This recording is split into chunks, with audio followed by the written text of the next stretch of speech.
Hello, হ্যাঁ হ্যাঁ, আজকে বিকালে আমি পার্টি অফিসে আসছি। হ্যাঁ, একটা বিষয় মনে রেখো, আজকের প্রোগ্রামটা যেন কোনোভাবেই বামচাল না হয়। হ্যাঁ, আমি টাকা নিয়ে আসছি।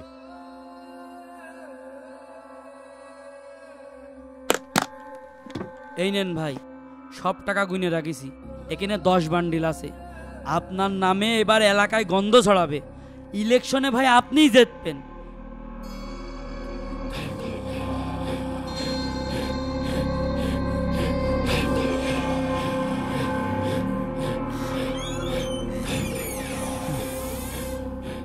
আসসালামু আলাইকুম চেয়ারম্যান সাহেব। ওয়ালাইকুম আসসালাম। ইমাম সাহেব, আপনি এখানে কি বিষয়? চেয়ারম্যান সাহেব, আজ 20 বছর ধরে আমি এই মহল্লায় ইমামতি করছি। আপনার কাছে আমি কোনোদিন কিছু চাইনি। আজ আমি একটা বড় বিপদে পড়ে গেছি চেয়ারম্যান সাহেব। আমার ছেলে সজীব রে পুলিশই ধরে নিয়ে গেছে। পুলিশই ধরে নিয়ে গেছে চেয়ারম্যান সাহেব। ভাই, ঘটনা সত্যি, সাক্ষী দুর্বল।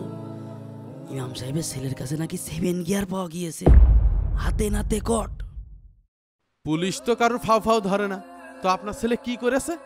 চেয়ারম্যান সাহেব, আমার ছেলে সজীব একটা গ্যারেজে কাজ করে। সারা জীবন কোনোদিন কোনো ঝামেলা করিনি। আজ মনে হয় কেউ ওর ফাঁসিয়ে দিয়েছে। থানায় ওর নামে মামলা লেখা হচ্ছে। আপনি গেলে হয়তো থামানো যাবে।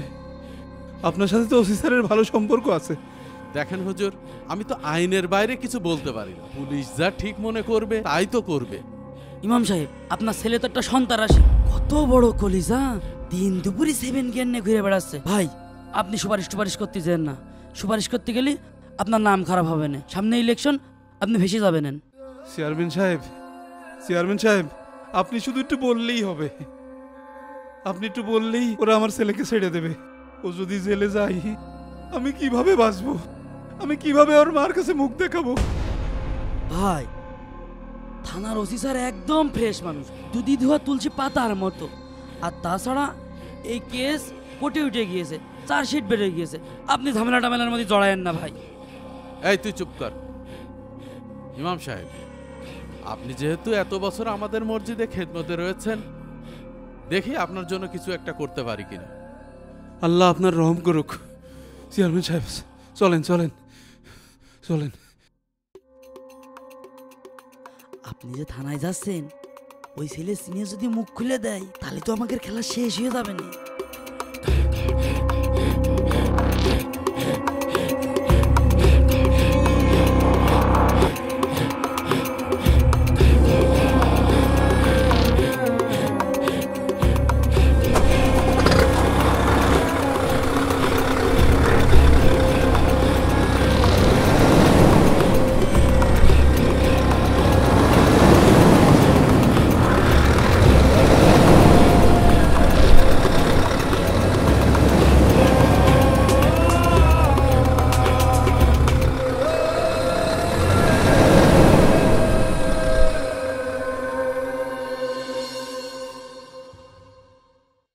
ইমাম সাহেব, আপনি এখানে একটু বসেন, আমি স্যারের সাথে একটু কথা বলে নিই। আচ্ছা, আমি কেন বসছি। আল্লাহ তুমি বিপদ মুক্ত করো। আল্লাহ। আসসালামু আলাইকুম স্যার, অনেক দিন তো হলো। আপনি তো আমার বাসায় 1 কাপ চা খেতে আসলেন না স্যার। চা খাওয়ার কি আর সময় আছে ভাই? থানায় তো শুধু চার্জশিটের উপর চার্জশিট, একটার পর একটা কেস লিখতেই আসি। আপনি তো আমাদেরই লোক স্যার, একদিন সময় করে আসেন। স্যার, শুনলাম ইমাম সাহেবের ছেলে নাকি ধরে নিয়ে আসছে। হ্যাঁ, আজ সকালে একটা ছেলের ব্যাগে অস্ত্র পাওয়া গিয়েছে। একটু খবর নিয়ে দেখি, ছেলেটা নাকি আপনার ওয়ার্ডের। স্যার, ছেলেটা অনেক ভালো, কোনোদিন কোনো ঝামেলায় ও জড়ায় না। কেউ ওকে ফাঁসানোর চেষ্টা করছে স্যার। স্যার, যদি একটু দেখতেন, থানাটা তো আমাদেরই। আপনি যখন বলতেছেন, তখন তো কিছু একটা করতেই হয়, কিন্তু বুঝতেই তো পারছেন উপরের চাপ, রিপোর্ট দিতে হবে। স্যার, এটা রাখেন, কেসটা একটু সাইড করে দিন। ছেলেটা যেন স্যার কোর্ট পর্যন্ত না যায় স্যার, একটু দেখেন স্যার। ঠিক আছে, আমি দেখি কি করা যায়। ইমাম সাহেব, আমি ব্যবসা করি, নেতা হওয়ার জন্য লক্ষ লক্ষ টাকা ইনভেস্ট করেছি, শত শত মানুষের ভোট কিনেছি, এমনি এমনি তো আমাকে কেউ ভোট দেয়নি। চেয়ারম্যান সাহেব, আমি তো মাসে 5,000 টাকা বেতন পাই, সংসারই ঠিক মতো চালাতে পারি না। এখন আমার ছেলেকে ছাড়ানোর জন্য টাকা কোথায় পাবো? তাহলে আর কি, ছেলে ছেলে থাক, ওর ফাঁসি হোক, আর আপনি কোর্টের বারান্দায় ঘুরতে ঘুরতে স্যান্ডেলের তলা ক্ষয় করেন। আপনাদের মতো গরিবের এই একটা পথই খোলা আছে। না না, আমি আমার ছেলেকে মুক্ত করার জন্য কিছু একটা করবই, আমি টাকা জোগাড় করবই, আমি টাকা জোগাড় করতে যাচ্ছি। ও তাহলে তো হয়েই গেল। শোনেন, আপনার জন্য 25,000 লাগবে, অন্য কেউ হলে তো 50-এর কম হাতই দিতাম না। আপনি যেহেতু ইমাম সাহেব, আপনার জন্য এতটুকু ছাড়।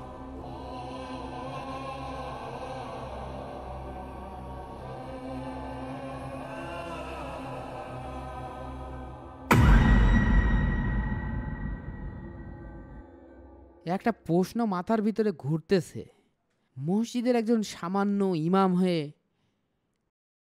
এত টাকা এত অল্প সময়ে কোথায় পেল?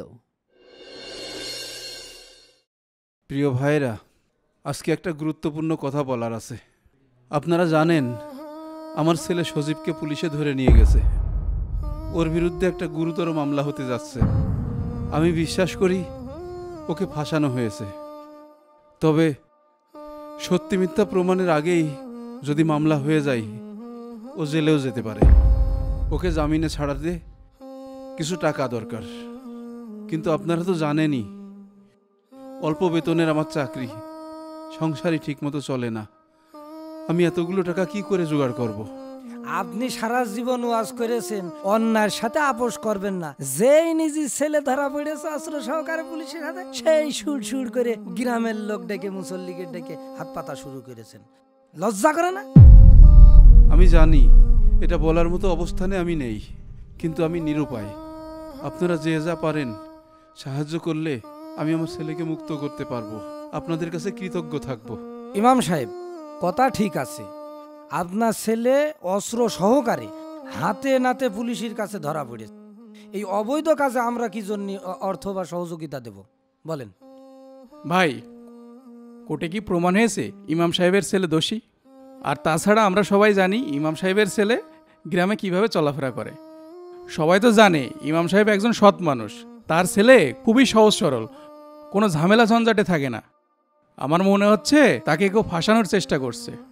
বলা যায় নাকি, যদি প্রমাণ হয়ে যায় তখন এর দায়ভার নেবে কিনা? আপনি নেবেন? আমাদের মনে রাখা উচিত, ইমাম সাহেব শুধু আমাদের ইমাম নন, তিনি অসুস্থদের জন্য দোয়া করেছেন। ঈদের সময় ঈদের নামাজে আমাদের সামনে দাঁড়িয়েছেন। উনি আজকে বিপদে পড়েছেন, আজকে যদি আমরা তার পাশে না দাঁড়াই তাহলে মুসলমান হিসেবে তো আমাদের লজ্জা হওয়া উচিত। এই নেন আমার টাকাটা। ইমাম সাহেব, আপনি কোনো চিন্তা করেন না, আমরা সবাই আপনার সাথে আছি। এই যে আমি 500 টাকা দিলাম। দেন দেন, ঠিক ঠিক দেন, সবাই দেন।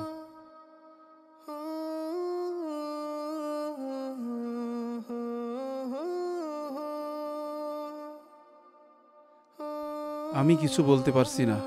আজ আপনারা আমার জন্য যা করেছেন, আমি আপনাদের কাছে চিরদিন কৃতজ্ঞ থাকব। আল্লাহ আপনাদের উত্তম প্রতিদান দান করুক। সব টাকাই তো এক, তাই না স্যার?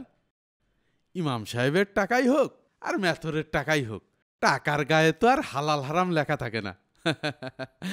ঠিকই বলেছেন ভাইজান, টাকা তো টাকাই। মনসুর, স্যার। সজীবকে নিয়ে আসো। জি স্যার, এখনই ওকে নিয়ে আসছি।